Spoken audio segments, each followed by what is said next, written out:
The accountant 2 movie అయితే prime వీడియోలో streaming వచ్చింది. తెలుగు ఆడియో ఉంది, తెలుగు డబ్బింగ్ కూడా బానే ఉంది. ద అకౌంటెంట్ 1 2016 అక్టోబర్ లో వచ్చింది. అది నేను 2 months బ్యాకే చూసా.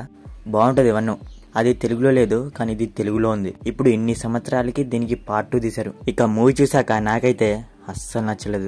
అసలు 1కి 2కి ఏ మాత్రం సంబంధమే లేదు. అది ఎక్కడో ఉంటే ఇది బొక్కలా ఉంది. మీరు పార్ట్ 2 చూడాలంటే పార్ట్ 1 తప్పకుండా చూడాలి అని నేను అనను, కానీ కాదు, మీ ఇష్టం, ఎలా అయినా చూసుకోండి. అయినా ఇలా తీసారంటే బాబు చూడలేక సత్య. అసలు నాకు ఒకటి అర్థం కాలేదు. 1 ఏమో యాక్షన్ థ్రిల్లర్ తో అంత సీరియస్ గా తీసినప్పుడు దీన్ని కంప్లీట్ కామెడీ చేసి పారేశారు. అసలు ఏ మాత్రం ఇంట్రెస్టింగ్ అనే లేదు మూవీ. పిచ్చ బోర్ కొట్టింది. అయినా 1లో అంత మంచి రైటింగ్ తో, సాలిడ్ కాన్ఫ్లిక్ట్ తో, ఇంట్రెస్టింగ్ క్యారెక్టర్ డెవలప్మెంట్ తో, క్రిస్టియన్ మానసిక బాధ, అతని ఫ్లాష్ బ్యాక్, అతని ఫ్యామిలీ ప్రాబ్లమ్, ఇలా వీటి అన్నిటితో చాలా సీరియస్ గా తీసిన మూవీకి సీక్వెల్ అయినా ఇది అని షాక్ అయ్యా. నమ్మలేకపోయాను నేను ఇలా తీసారని. ప్రతిదీ కామెడీ చేశారు. ఒక రైటింగ్ లేదు, క్యారెక్టర్ డెవలప్మెంట్ లేదు, ఎమోషనల్ ఇంపాక్ట్ లేదు, అసలు ఏం లేదు. మెయిన్ గా చెప్పాలంటే ప్లాట్ లేనే బొక్కలా ఉంది. దీని స్టోరీ లైన్ ఏంటో నాకు అర్థమే కాలేదు. అసలు కాసేపు అదంటారు, కాసేపు ఇదంటారు. దీని మీద కూడా సరిగ్గా ఫోకస్ చేయకుండా, ఒక పర్టికులర్ జానర్ ని ఫిక్స్ అయ్యి బ్లెండ్ చేయకుండా, బ్రదర్స్ అన్నారు, అదే ఎమోషన్ అన్నారు, కామెడీ అన్నారు, మళ్ళీ ఇదైతే మరి ఘోరం. 1 అంతా సీరియస్ గా తీసి ఈ పార్ట్ 2 ఇంత కామెడీగా తీస్తే చూడడానికి మనం ఏమన్నా.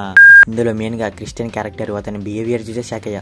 ఏంటి ఇతను ఇలా ఉన్నాడు, ఇతను పిలిచేవి, ఇతని క్యారెక్టర్ ఏది, ఇతను ఇలా ఉన్నాడు ఏంటి అని. ఊకే సీరియస్ గా ఉండేవాడు ఇలా కామెడీగా అయిపోయాడు ఏంటి అని. ఇక ఇందులో పేసింగ్ ఇష్యూస్, ఆ పేసింగ్ వల్ల ఇంకా బోర్ కొట్టింది మూవీ. చాలా స్లోగా ఉంది. యాక్షన్ కూడా అస్సలు బాలేదు. నాకైతే యాక్షన్ తో బ్యాలెన్స్ చేస్తారేమో అనుకున్న మూవీని, కానీ లేదు. అసలు మీలో ఎవరైనా పార్ట్ 1 చూస్తే అర్థమవుద్ది దానికి దీనికి డిఫరెన్స్ ఇంత ఉందని. ఒక యాక్షన్ థ్రిల్లర్ ని యాక్షన్ కామెడీగా చేసి తీసారు అని నా ప్రాబ్లం కాదు. ఆ ప్లాట్ లైన్ గానీ, క్యారెక్టర్ రైటింగ్ గానీ, స్టోరీ రైటింగ్ గానీ ఇవన్నీ అస్సలు బాలేవు. పర్ఫార్మెన్స్ విషయానికి వస్తే క్రిస్టియన్ రోల్ లో చేసిన బెన్ అఫ్లెక్ పెద్దగేం లేదు. తన బ్రదర్ రోల్ లో చేసిన బ్రాక్స్ అది కూడా పెద్దగేం లేదు. ఇక రిమైనింగ్ అందరూ పెద్దగేం లేదు కాదు, అసలు లేనే లేదు. బీజియం బాలేదు. మొత్తానికి మూవీ అయితే బాలేదు నాకు. అయినా మేము చూస్తాం, ఒకసారి ట్రై చేస్తాం అనుకుంటే ప్రైమ్ వీడియోలో తెలుగులో స్ట్రీమింగ్ అవుతుంది. అడల్ట్ సెన్సెస్ లేవు, బ్యాడ్ లాంగ్వేజ్ కూడా లేదు. సో మరిది ద అకౌంటెంట్ 2 మూవీ రివ్యూ. మరి మూవీ చూసాక మీకేమనిపించింది అనేది మా కామెంట్ సెక్షన్ లో షేర్ చేసుకోవడం మాత్రం మర్చిపోకండి. మీకు గనుక మా రివ్యూ నచ్చితే దయచేసి మన ఛానల్ ని సబ్స్క్రైబ్ చేసుకోండి. Okay, next video. Thank you.